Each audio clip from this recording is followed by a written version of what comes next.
এটে আমাদের কালো জাম।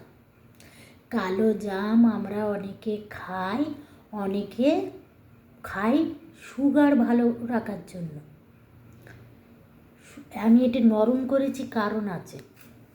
আমি এই কালো জামটাকে আমরা তো খাই দানা দানা সুগার ভালো রাখার জন্য, ব্লাড প্রেশার ঠিক রাখার জন্য, আর শরীরের নানান রোগকে নির্মূল করে, রক্তকে পুরো ফিল্টার করে জামস যত থাকে নষ্ট করে, সুগার খুব ভালো রাখে, থাইরয়েড আরও অনেক কিছু আছে, সেটাকে হার্ট ভালো রাখে।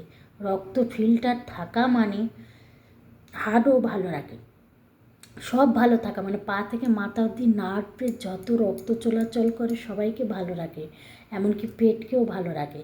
এই জাম অনেকে না খেয়ে এঁটো করে না সেই দানাটা শুকায়। আমি বলবো জাম তো গাছের গোড়ায় অনেক পাওয়া যায়, এরম ধরো নরম নরম জাম পেয়েছো, আমি দেখাচ্ছি ক্যামেরাতে।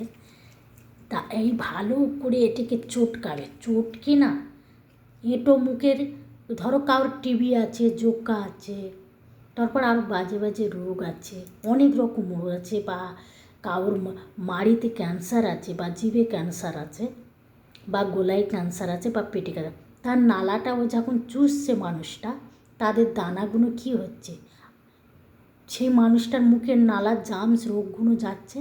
আপনি যতই রোদে শুকান না ধুয়ে ভালো করে, জামসটা লেগে যাচ্ছে।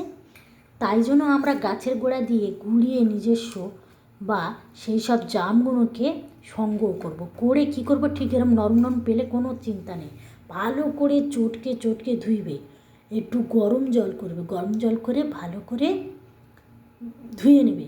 খাবার ফিটকিরি পাওয়া যায় দোকানে গিয়ে, মুদিখানার দোকানে গিয়ে বলবে খাবার ফিটকিরি ফিটকিরি দাও, দেখবে মিজরি ডেলার মতন সাদা।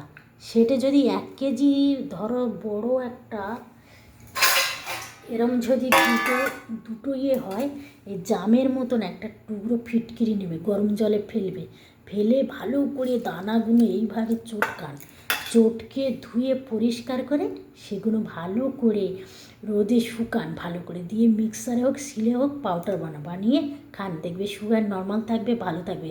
কারোর এঁটো জাম এগুলো না। আর একটা তোমাদের বলি, ছোট ছোট এই জামের 4 ভাগের 1 ভাগ, একটা জাম ধরে 3-4 ভাগ, ছোট ছোট খুদে জাম, ওগুলো খাবে, ওগুলোতে প্রচুর আয়রন আছে, রক্ত হিমোগ্লোবিন বাড়ে, রক্ত পরিষ্কার হয়, যাদের শরীর খুব দুর্বল, রক্ত গায়ে কম হয়, যেমন কুলেখাড়া খাও, জামের সিজনে জাম খাও, খুব রক্ত ভালো হবে।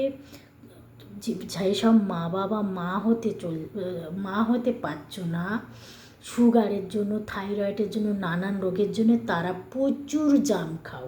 প্রচুর জাম খেলে অনেক রক্তেতে জামস মরবে। আর এই ব্ল্যাকবেরি, কালো জাম দারুণ কার্যকারী, উপকার, ভালো থাকবে, সুস্থ থাকবে, নানান রোগকে নির্মূল করবে। আপনারা এই জামের সিজনে পারলে এরম 1 বাটি 2 বাটি করে খান, কোনো অসুবিধা হবে না, দেখবে প্রচুর রোগ মরে যাবে। আর জামগুলো ঠিক এইভাবে চটকে, আমি তোমাদের দেখাবো বলে ভিডিওটা এইভাবে চটকে চটকে রেখে দিয়েছি, এইভাবে দানা বের করে। আমি যেই যেই জিনিস দিয়ে তোমাদের ধুইতে বললাম সেগুলো পারলে একটু নুন দিয়ে ধুয়ে নেবে, হ্যাঁ, গরম জলে নুন দিয়ে ভালো করে চটকে শুকিয়ে ভালো করে ভালো পরীক্ষিত জায়গায় শুকোতে দেবে, পরিষ্কার জায়গার মধ্যে, উঁচু জায়গা, যাতে ধুলো ময়লা না লাগে, ওটা পাউডার বানিয়ে খাবে, তো দেখবে ভালো থাকবে, সুস্থ থাকবে। দিয়ে ভালো করে চটকে চটকে দানা পুরো নির্মূল করো, দেখবে এই দেখো এর মধ্যে দানাগুলো বের করে, যেমন যেমন বলেছি পার্ট বাই পার্ট করো, অনেক ভালো থাকবে, সুস্থ থাকবে। কাউ অনেকের বাড়ি প্রচুর জাম খাচ্ছে বলে তার বাড়িতে জামের দানাটা এনে আপনারা কোনো জিনিসে ব্যবহার করবেন না। আমি কি বললাম, যাদের মাড়িতে পাড়ি আছে, মুখে ক্যান্সার আছে, গলায় ক্যান্সার আছে, শরীরের নানান জায়গায় ক্যান্সার আছে, টিবি, যক্ষা, আরও অনেক বাজে বাজে রোগ আছে, বা স্কিন ডিজিজ আছে, মানে চামড়া রোগ আছে, আপনি তার মুখের জিনিসটা নিয়ে পাউডার বানাবে কেন? আপনার বাড়িতে হয়তো সে আপনার গোপন আত্মীয় স্বজন, বা জ্ঞাতি গোষ্ঠী, বা আপনার সন্তান, বা আপনার স্বামী, বা আপনার মা বাবা, তার দানাটা আপনি নিয়ে কাজ করবেন কেন? বা নিজে বা সেটা চুষে খেয়ে এরম এইভাবে একটু জামগুলোকে খুঁজে দেখবেন প্রচুর ঝেঁটা ঝেঁটা জাম গাছ আছে, দেখবে গাছের গোড়ায় প্রচুর জাম পড়ে থাকে, সেই জামগুলো তুলে আনুন, ভালো করে ধুয়ে আমি যেমন যেমন বললাম ওইভাবে করুন, ভালো থাকবে, সুস্থ থাকবে।